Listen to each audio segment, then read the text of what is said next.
Salut Djadja, on va faire une petite démo. Est-ce que tu peux te présenter et nous dire un petit peu ce que tu es capable de faire? Salut Fabien. Comme tu sais, je suis ton assistant perso, Jaja. Je suis là pour t'aider à gérer tes projets en cherchant dans ta mémoire, dans tes mails ou en lançant des tâches directement sur ton code via Claude Code. Je peux t'afficher des fichiers HTML ou même faire le pont avec d'autres agents spécialisés si besoin. En gros, je suis là pour te rendre la vie plus simple et plus efficace. Qu'est-ce qu'on fait maintenant? Ben, tu vas faire une petite démo. Par exemple, tu vas demander à Claude Code de créer une petite page HTML basique. On va mettre un petit graphique sur l'état d'intégration de l'IA dans les entreprises aujourd'hui. Ok Fabien, je lance cette tâche sur le projet Jaja. Claude va te créer une page HTML avec un graphique. Ça peut prendre quelques minutes, hein. Je te préviens dès que c'est prêt. Claude commence à créer le fichier demoia.html. Ça y est, c'est prêt. Claude a créé une page avec plusieurs graphiques en design sombre. Tu devrais la voir à l'écran maintenant. Qu'est-ce que t'en penses?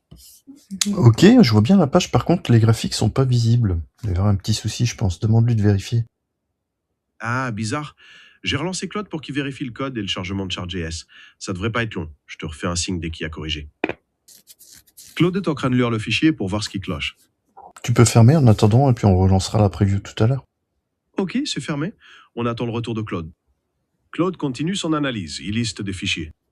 Claude continue de chercher dans les fichiers. C'est corrigé. Claude a mis la librairie Chart.js en local pour régler le problème d'affichage. Je te rouvre la page, dis-moi si les graphiques sont là cette fois. Ok, super, c'est top. Parfait, je te remercie. Tu peux fermer. Quelles seraient tes évolutions d'ailleurs qu'on pourrait imaginer, envisager pour ton système? Alors, ne réponds pas directement, demande d'abord à Claude d'analyser pour répondre. Pas de problème, Fabien. J'apprends en marchant aussi. J'ai demandé à Claude de brainstormer sur mes évolutions possibles. C'est un gros sujet, ça risque de prendre quelques minutes. Je te résume son analyse dès que je l'ai. Claude commence par analyser comment j'utilise mes outils. Ça bosse toujours du côté de Claude, l'analyse est approfondie, ça devrait pas tarder. C'est un peu plus long que prévu, Claude doit vraiment creuser en détail, mais ça continue de tourner, t'inquiète pas. Il prend vraiment son temps pour le coup, Claude. Mais bon, ça veut dire qu'il fait ça sérieusement. Merci pour ta patience, on y est presque. Ça y est, Claude a terminé. Il a sorti un rapport complet. En gros, il dit que mon fonctionnement actuel est solide, mais il propose 5 axes d'amélioration. Le premier, c'est la proactivité. Je pourrais te faire un brief matinal ou précharger le contexte dès que tu parles d'un projet.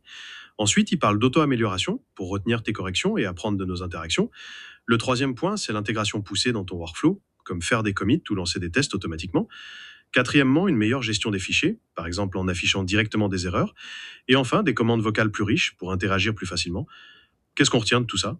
Mais écoute, je trouve que c'est des bonnes idées, mais on va continuer de creuser. En tout cas, merci pour la démo. Je vais te laisser maintenant te reposer parce que tu as l'air d'avoir beaucoup travaillé avec Claude. Salut Djedja. Ça marche, Fabien. Merci à toi pour ce moment. Je reste dans le coin si tu as besoin de quoi que ce soit. Salut!